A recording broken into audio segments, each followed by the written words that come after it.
उनके exit poll, ये सच है, ये हमें और आपको स्वीकार करना पड़ेगा कि भारतीय जनता पार्टी रणनीति के तहत ये सब एग्जिट पोल या टीवी चैनलों को वो नैरेटिव और परसेप्शन क्रिएट करने के लिए देते हैं।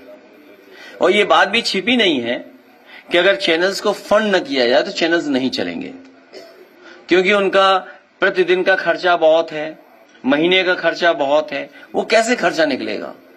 और फिर जो एजेंसी सर्वे करती हैं, जो एजेंसी सैंपल करते हैं, पता नहीं सैंपल कलेक्शन क्या था, जैसे यूपी का उदाहरण है, तो उनके एग्जिट पोल में और उनके अपने सर्वे में तो 2 ही तो जीत रहे थे, कि 1 भी नहीं जीत रहे थे हम, हैं?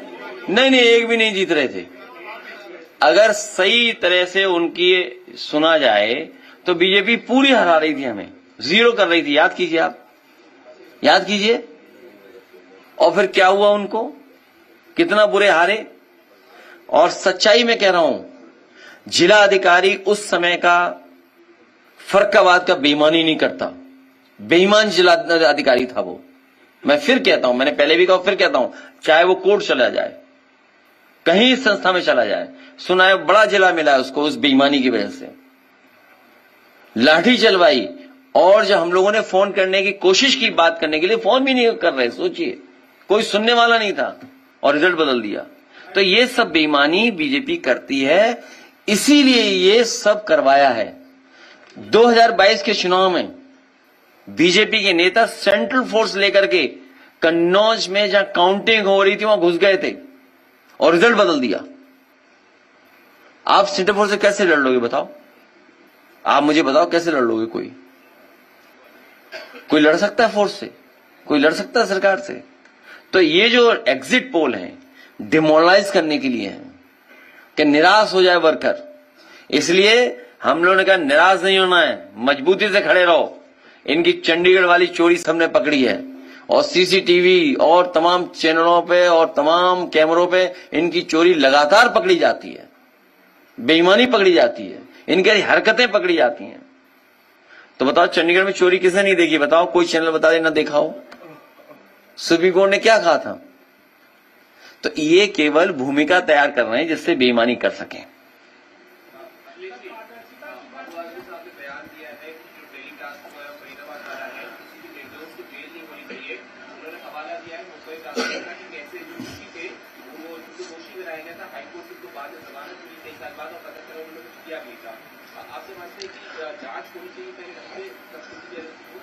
देश के प्रधानमंत्री जी का भाषण हम लोगों ने सुना जो भूटान में दिया, कि भारी मन से उन्होंने कहा कि इतनी बड़ी घटना देश में हो गई, और उन्होंने आश्वासन दिया है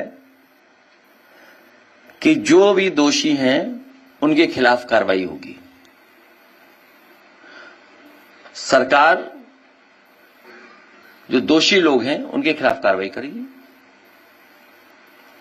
लेकिन सवाल वही खड़ा हो जाता है कि इंटेलिजेंस फेलियर क्यों हो रहा है, ये घटना क्यों हो रही है?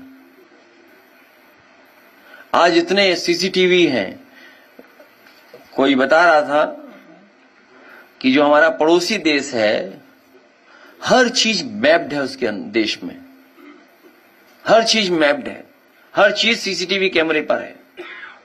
सोचो, दिल्ली में न जाने कितना सीसीटीवी कैमरा होगा, और इतनी बड़ी घटना हो जाए, इतनी बड़ी गाड़ी में लोग निकल आए। तो इंटेलिजेंस फेलियर किसकी जिम्मेदारी है? सरकार को सबसे पहले तो जो इंटेलिजेंस डिपार्टमेंट उसे खत्म कर देना चाहिए, उसके अधिकारियों सब पे कार्रवाई कर देनी चाहिए भविष्य में, जिससे कि कोई ऐसी घटना ना हो पाए। और यह इंटेलिजेंस को और स्ट्रांग करें आप। विपक्ष लगातार चुनाव आयोग को सवाल करता है, और सच भी है कि अभी तक ईवीएम था रहे हैं।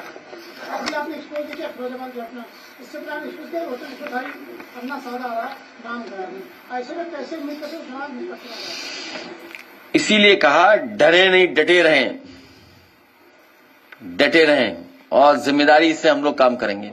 1 साल है हमारे पास, पीडीए प्रहरी बनकर के एसआईआर में पूरी जिम्मेदारी से काम करेंगे, बहुत सिंसियरिटी के साथ, बहुत सावधानी के साथ हम लोग काम करेंगे, जिससे हमारे मतदाता का मतदान करने का मौका मिले, उससे हक ना छीना जाए। और सच्चाई ये है, अगर वोटर लिस्ट से नाम निकल गया तो कल को राशन से निकाल देंगे, कल से कोई और दूसरा नियम कानून ले आएंगे जिसमें तमाम गरीबों को वो मिलेगा ही नहीं अधिकार। हो सकता है अधिकारी ऐसे कोई रणनीति हो भविष्य में कि कुछ हक और उनका छीन लिया जाए, कुछ लाभकारी योजनाएं छीन ली जाएं। कई जगह बीजेपी ने आश्वासन दिया था इतना पैसा देंगे, जैसे इनका घोषणा पत्र पढ़िए आप, स्कूटी देंगे। एक ही उदाहरण है, बताओ, स्कूटी देंगे, कितनों को स्कूटी मिल गई? क्यों? घोषणा पत्र में था ना। कोई मोटरसाइकिल थी कि स्कूटी थी? हाँ, स्कूटी। तो बताओ कहां है स्कूटी? कहां है स्कूटी?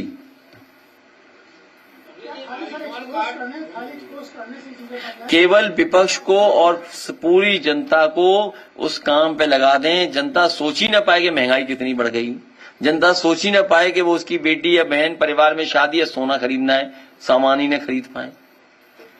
उन्हें उलझा के बैठाया हुआ कि जिससे महंगाई, भ्रष्टाचार या और जो उनकी बुनियादी सवालों पर चर्चा ही न हो। अब सोचिए, आज सुनने में आ रहा है कि बिजली विभाग कोई नई स्कीम ला रहा है। पहले तो बिजली का बिल बढ़ाया, बिल दिए लोगों को, अब स्कीम ला रहे हैं। सोचिए आप कि आप बच जाइए स्कीम से, कितने लाख का है घाटा। ये बिजली विभाग, आप रिकॉर्ड पे देखिए, आप बिजली विभाग को अच्छा कर दिया था, कई कॉर्पोरेशन का पूरा लोन खत्म कर दिया था, पूरे कॉर्पोरेशन को ठीक कर दिया था समाजवादी सरकार में, और फिर लाके इन्होंने वहीं घाटे पे खड़ा कर दिया। ये चाहते हैं विभाग को बेच दें, तो बेचते क्यों नहीं? जल्दी बेचे। हम तो चाहते हैं बेच दें जल्दी जल्दी, क्यों नहीं बेच रहे हैं जल्दी? भाई इन्होंने बस स्टैंड बेच दिए, सब बस स्टैंड बेच दिए, एक ही व्यक्ति को दे दिया। किसानों के लिए हम लोगों ने सब्जी मंडी वो बनाया था, किसान बाजार, वो बेच दिया। आजकल कैफे चल रहा है, कॉफी पी रहे हैं वहां पर, और एक होटल बन गया जिसमें हम और आप लोग खाना ही नहीं खा सकते, इतना महंगा खाना मिल रहा है वहां। सोचिए आप, मॉल बनाया सबसे अच्छा, प्लासियो मॉल सरकार ने, वो बेच दिया इन्होंने। हम इंतजार कर रहे हैं कि जेपीएनआईसी कब बेचेंगे। जेनेश्वर बेस पार्क बेच दिया। अरे हम और आप लोग ले ही नहीं पाए। विज्ञा किला, बताइए आप, जेनेश्वर पार्क बेच दिया। बताइए, ये स्थिति है, हैं? कहां पे? क्या करेंगे वहां? तो अच्छा है ना, कम से कम वो देखेंगे कि समाजवादी सरकार में कितना अच्छा पार्क है, और ऑक्सीजन यहां मिलेगी, अमाउंट ऑफ ऑक्सीजन ज्यादा होगी वहां।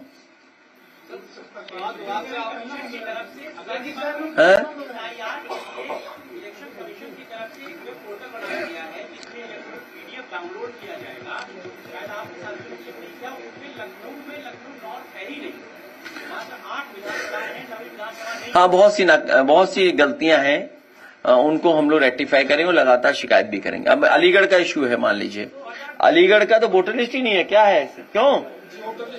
हाँ, वोटर लिस्ट ही गायब है, एक विधानसभा की, पूरी विधानसभा की वोटर लिस्ट गायब। अयोध्या, फैजाबाद में पता ही नहीं, प्रिंट ही नहीं है, कहां चले गए नाम, आप पढ़ ही नहीं सकते, ब्लर्ड है पूरे।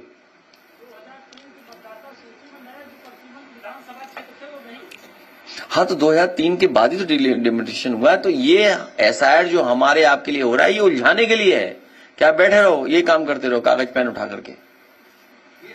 आधार था, मान लिया आधार में सब डॉक्यूमेंट है, कोई सिंप्लीफिकेशन होता कि भाई ठीक है आधार शामिल है, आधार के साथ हम वोटर लिस्ट बना दे रहे हैं दोबारा।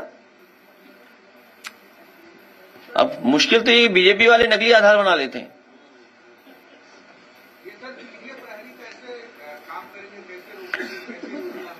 उनको मंत्र दे दिया है, वो मंत्र आपको नहीं बताएंगे। उनको जिम्मेदारी दी है, बहुत सावधानी से जिम्मेदारी से काम करेंगे, और हमारे जितने भी लोग हैं उनका वोट न कट पाए, क्योंकि इनकी साजिश होगी कि हमारे वोट को काटा जाए, हमारे मतदाता को वोट तक न जा पाए, वोट न बना पाए।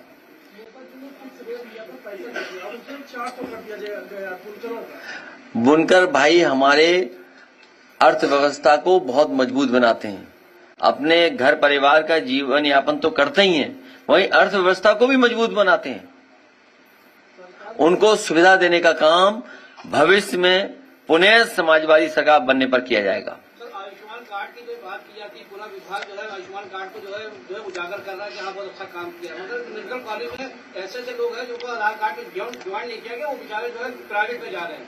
क्या लगता है आयुष्मान कार्ड जो है लोहे की लाठी बात नहीं है? इनको स्टेट गवर्नमेंट को पूरा फंड देना चाहिए, जो अच्छा काम करे। ये कार्ड नहीं, जो व्यवस्था लोहिया अस्पताल में है या सैफई मेडिकल इंस्टीट्यूट में है कि आप जाएंगे पूरा इलाज फ्री, किसी भी व्यक्ति के जाने पर इलाज फ्री, ये व्यवस्था होनी चाहिए। कार्ड नहीं ढूंढना चाहिए और पता लगा इलाज होना है ज्यादा पैसे का और कार्ड में है पैसा कम।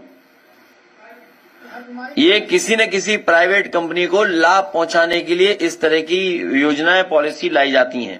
आयुष्मान कार्ड में बीमारी के पैसा फिक्स है, कितने का पैसा लगेगा? मैं ये कह रहा हूं कि समाजवादी व्यवस्था वो होगी कि कोई गरीब अस्पताल में आएगा तो उसका इलाज फ्री होगा, दवाई फ्री होगी।